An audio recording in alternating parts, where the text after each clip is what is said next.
ఇవి క్యాన్సర్ గెడ్లు అనుకుంటున్నారు కదా, కానీ కాదు, ఇది కీలాయిడ్స్. ఇవి మేము కామన్గా చూస్తాం హాస్పిటల్లో. ఇవి ఎందుకు వస్తాయో తెలుసా?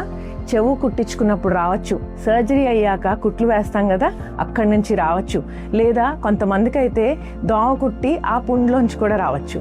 కానీ ఇదొక జబ్బు కాదు, ఇది శరీర తత్వం. మన ఇండియన్ స్కిన్కి, బ్రౌన్ స్కిన్ పీపుల్కి చాలా కామన్గా కీలాయిడ్స్ వస్తుంటాయి.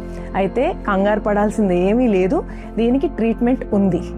దీనివల్ల ఇబ్బందులు ఏంటంటే విపరీతమైన దురద రావటం, లేదా కొన్నిసార్లు నొప్పి రావటం, అలానే చూడటానికి చెవు దగ్గర కానీ లేకపోతే చేతి మీద కానీ ఆ స్కార్ అగ్లీగా కనపడటం అనమాట. కి ఎంత తొందరగా ట్రీట్ చేస్తే అంత బెటర్ రిజల్ట్ వస్తుంది. Combination therapy like silicon gel massages, silicon gel sheets, ఇంకా సర్జరీ, స్టెరాయిడ్ ఇంజెక్షన్స్, ఇప్పుడు కొత్తగా లేజర్ కూడా, ఇవన్నిటితో చాలా మంచి రిజల్ట్స్ చూస్తున్నాం. మీకు కీలాయిడ్ ఇబ్బంది ఉందా?